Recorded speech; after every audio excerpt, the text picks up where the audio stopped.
जय हिंद है। Jharkhand board exam 2025 के क्लास 9 के छात्रों के आज हुए सामाजिक विज्ञान यानी कि सोशल साइंस का प्रश्न पत्र। और बच्चों में इस वीडियो के माध्यम में दिए गए सभी 40 ऑब्जेक्टिव प्रश्नों का उत्तर एक एक करके आपसे छात्रों को बताऊंगा।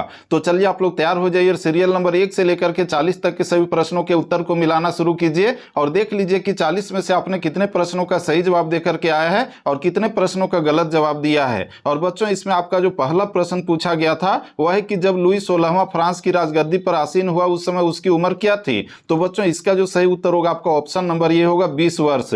इसका बच्चों हम लोग आगे बढ़े तो आपका जो दूसरा प्रश्न पूछा गया था कि लुई 16वां के शासनकाल में किस देश ने अमेरिका के 13 उपनिवेशों को साझा शत्रु ब्रिटेन से आजाद कराने में सहायता की थी। तो बच्चों इसका सही उत्तर होगा आपका ऑप्शन नंबर सी, फ्रांस ने। इसका बच्चों हम लोग आगे बढ़े तो आपका जो अगला प्रश्न पूछा गया कि फ्रांस में अधिकांश लोगों के मुख्य खाद्य क्या था जिसकी कीमत में तेजी से वृद्धि हुई थी। तो बच्चों वो था आपका पाव रोटी यानी कि ऑप्शन नंबर बी सही है। इसका बच्चों आपका जो नेक्स्ट क्वेश्चन पूछा गया है वह कि तीसरे स्टेट के प्रतिनिधि अपने आप को संपूर्ण फ्रांसीसी राष्ट्र का क्या मानते थे। तो वे अपने आप को प्रवक्ता मानते थे, ऑप्शन नंबर डी सही है। इसका बच्चों आपका जो पांचवा प्रश्न पूछा गया कि रूसी साम्राज्य की लगभग कितनी प्रतिशत जनता आजीविका के लिए खेती पर निर्भर थी। तो बच्चों इसका सही उत्तर होगा आपका ऑप्शन नंबर सी, 85%। इसका बच्चों आपका नेक्स्ट क्वेश्चन पूछा गया था कि निम्न में से कौन जर्मनी को दुनिया का सबसे ताकतवर देश बनाने का कुकीर्त निश्चय था। तो बच्चों इसका सही उत्तर होगा आपका ऑप्शन नंबर ये, हिटलर। इसके बाद हम लोग आगे बढ़े तो आपका जो अगला प्रश्न पूछा गया है कि 1929 से 1932 तक अमेरिकी अर्थव्यवस्था में आई आर्थिक मंदी के कारण अमेरिकी देश पर क्या प्रभाव पड़ा। तो बच्चों इसका जो प्रभाव पड़ा था जो हम लोग देख रहे हैं यहाँ पर आपका ऑप्शन नंबर ये है, बी है, सी है, तीनों सही है यानी कि इसका सही उत्तर होगा ऑप्शन नंबर डी, इनमें से सभी। इसका बच्चों आपका जो अगला प्रश्न पूछा गया है वो पूछा गया कि फ्रांस के राष्ट्रगान मार्सिले के रचयिता निम्न में से कौन है। तो बच्चों वो था आपका रोजर डी लाइल यानी कि ऑप्शन नंबर बी सही है। इसका बच्चों आपका जो नेक्स्ट क्वेश्चन पूछा गया है वह कि निम्न में से किसके विचारों को मानने वाले समाजवादियों ने 1898 में Russian social democratic works party का गठन किया था। तो बच्चों इसका जो सही उत्तर होगा आपका ऑप्शन नंबर ये होगा, कार्ल मार्क्स के। इसका बच्चों हम लोग आगे बढ़े तो आपका जो नेक्स्ट क्वेश्चन पूछा गया कि 1905 में उपनिवेशिक सरकार के किस प्रस्ताव को बस्तर या फिर छत्तीसगढ़ के लोग बहुत परेशान हो गए थे। तो बच्चों इसका जो सही उत्तर होगा आपका जो देख रहे हैं ऑप्शन नंबर ये है, बी है, सी है। साथ ही साथ आपका जो इसका सही उत्तर होगा ए बी सी तीनों सही यानी कि इसका सही उत्तर होगा ऑप्शन नंबर डी, इनमें से सभी। इसका बच्चों आपका जो नेक्स्ट क्वेश्चन है वो पूछा गया कि मध्य उच्च भूमि के नाम से जाना जाने वाला नर्मदा नदी के उत्तर में प्रायद्वीपीय पठार का भाग किस पठार की ज्यादातर भागों पर फैला है। तो बच्चों इसका सही उत्तर होगा ऑप्शन नंबर ये, मालवा का पठार। इसका बच्चों लोग आगे बढ़े तो आपका जो नेक्स्ट क्वेश्चन पूछा गया था कि सन 1869 में किस नहर के खुलने से भारत व यूरोप के बीच की दूरी कम हो गई। तो स्वेज नहर जो खुला था आपका 1869 में खुला था, ऑप्शन नंबर सी सही है। इसका बच्चों आपका नेक्स्ट क्वेश्चन पूछा गया है कि नर्मदा नदी की दक्षिण में स्थित दक्षिण का पठार किस प्रकार का भूभाग है। तो ये आपका त्रिभुजाकार है, ऑप्शन नंबर ये सही होगा। इसका बच्चों आपका जो 14वां प्रश्न पूछा गया है वो पूछा गया कि गारो, खासी व जयंतिया ये तीनों पहाड़ियों के नाम है जो भारत के किस राज्य में स्थित है। तो बच्चों ये आपका मेघालय में है, ऑप्शन नंबर डी सही हो जाएगा।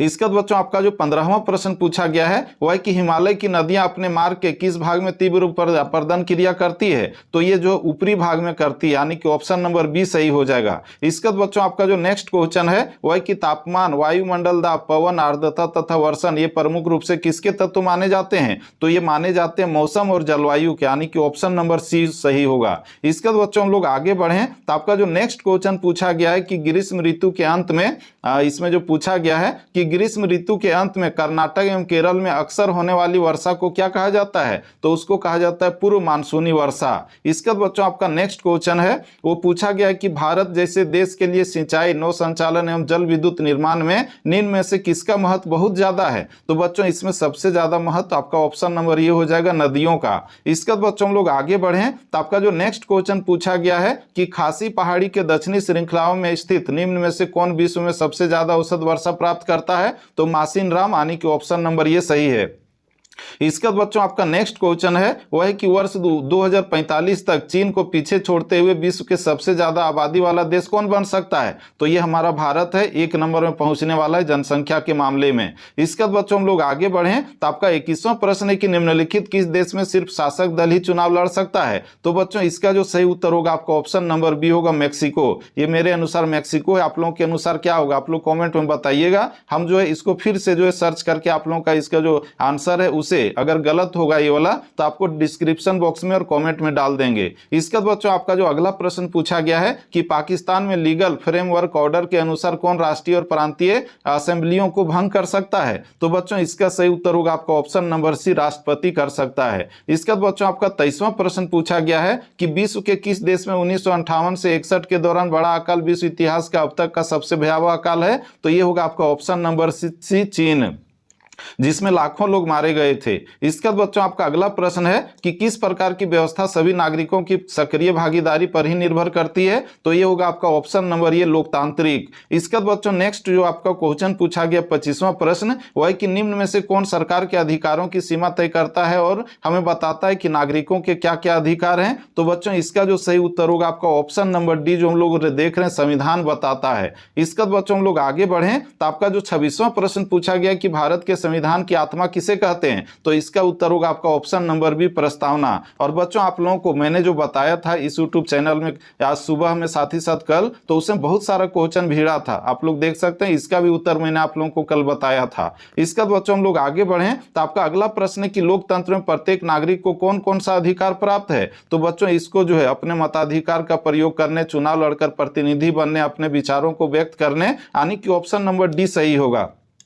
इसका बच्चों आपका जो 28वां प्रश्न पूछा गया है वह कि निम्न में से कौन संविधान सभा के सदस्य नहीं थे? और बच्चों इसका भी उत्तर मैंने आप लोगों को आज सुबह में बताया था, जिसका सही उत्तर होगा option number C, Mahatma Gandhi. इसका बच्चों हम लोग आगे बढ़े तो आपका जो अगला प्रश्न पूछा गया कि भारत में निर्वाचित प्रतिनिधियों की राष्ट्रीय सभा को क्या कहा जाता है? तो उसको संसद कहते हैं, ऑप्शन नंबर ये सही है। इसका बच्चों आपका नेक्स्ट क्वेश्चन है वो पूछा गया है कि संसद का अधिकार निम्न में से क्या होता है? तो उसका जो अधिकार होता है नए कानून बना सकती है, मौजूदा कानून में संशोधन कर सकती है, मौजूदा कानून को खत्म कर सकती है। ऑप्शन नंबर डी सही है, ठीक है। इसका बच्चों आपका जो नेक्स्ट क्वेश्चन है वो पूछा गया कि पालमपुर गांव में अधिकांश भूमि के स्वामी जो उच्च जाति के हैं वहां कितने परिवार निवास करते थे? तो उच्च जाति के 80 परिवार थे। इसका बच्चों आपका नेक्स्ट क्वेश्चन है वो पूछा गया कि भारत के गांव में उत्पादन की प्रमुख गतिविधि किसे माना जाता है? तो कृषि कार्य को माना जाता है। इसके बाद आपका जो 33वां प्रश्न पूछा गया है वो पूछा गया कि वस्तुओं और सेवाओं के उत्पादन में भूमि के बाद दूसरी आवश्यकता किसे माना जाता है?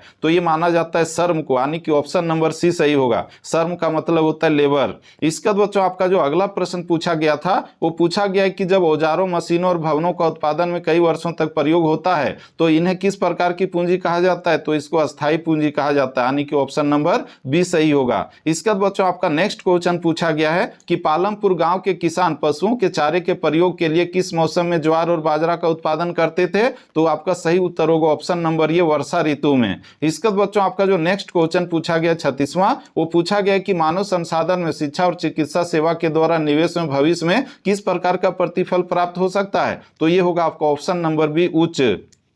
इसका बच्चों आपका जो अगला प्रश्न है वह है कि शिक्षित माँ बाप अपने बच्चों की शिक्षा पर अधिक निवेश करते हैं क्योंकि उन्हें स्वयं भी निम्न में से किसके महत्व का अनुभव किया गया है? तो बच्चों इसका सही उत्तर होगा ऑप्शन नंबर ये, शिक्षा। तो बच्चों इस तरह से हम लोगों ने अभी तक 37 प्रश्नों के उत्तर को मिला लिया है। बच्चों हम आगे बढ़े इससे पहले आप लोगों से एक छोटा सा रिक्वेस्ट है कि आप लोग जो है अपने प्यारे प्यारे हाथों से इस यूट्यूब चैनल को सब्सक्राइब करके इसके नोटिफिकेशन बेल को प्रेस करके रख लीजिए, ताकि मैं भविष्य में भी यानी कि क्लास 10 में भी आप लोगों को भरपूर सहयोग कर सकूं और क्लास 10 के तैयारी में गर्दा उड़ा सकूं। और इसके बाद दोस्तों चलिए हम लोग आगे बढ़ते हैं। आपका जो अगला प्रश्न है यानी कि 38वां प्रश्न, तो उसके उत्तर को देखते हैं, जिसमें आपका पूछा गया है कि भारत में लगभग 26 करोड़ की जनसंख्या है, क्या है? तो लगभग 26 करोड़ लोग जो है निर्धन है, ठीक है। इसका बच्चों आपका अगला प्रश्न पूछा गया है कि भारत की सबसे कठिन सामाजिक आर्थिक समस्या क्या है? तो इसका सही उत्तर होगा ऑप्शन नंबर डी, निर्धनता। इसका बच्चों हम लोग आगे बढ़े तो आपका जो अगला प्रश्न पूछा गया है कि निम्नांकित में से कौन से कारक जनसंख्या की गुणवत्ता को बढ़ाते हैं? तो बच्चों इसका जो सही उत्तर होगा साक्षरता दर, लोगों का स्वास्थ्य, कौशल निर्माण, यानी कि ऑप्शन नंबर डी सही हो जाएगा। तो बच्चों इस तरह से हम लोगों ने आज इस वीडियो में आपसे झारखंड बोर्ड के क्लास 9 के छात्रों के आज हुए सामाजिक विज्ञान यानी कि सोशल साइंस के बोर्ड एग्जाम के जो प्रश्न पत्र थे तो उसे मिला लिया कि आप लोगों ने कितने प्रश्नों का सही जवाब दिया है। बच्चों आप लोगों का कितना सही गया था आप लोग कॉमेंट में जरूर बताइएगा। और दोस्तों इसके बाद आपका रिजल्ट कब आएगा या फिर अन्य किसी भी तरह की जानकारी हो तो इस यूट्यूब चैनल के माध्यम से आप लोगों को हमेशा इन्फॉर्म करता रहूंगा। साथ ही साथ क्लास 10 में भरपूर गर्दा उड़ा करके तैयार कराऊंगा। इसीलिए आप लोग इस यूट्यूब चैनल को जो है सब्सक्राइब करके इसके नोटिफिकेशन बेल को प्रेस करके रख लीजिए ताकि मैं आप लोगों को जो है हेल्प कर सकूं और जो है हमेशा आप लोग के साथ बने रहूं। तो बच्चों फिर से मिलते हैं हम लोग नेक्स्ट वीडियो में। तब तक के लिए जय Hind, Vande Mataram, best of luck. आप लोगों का रिजल्ट बहुत ही अच्छा आवे हम ये दिल से कामना करते हैं। Thank you.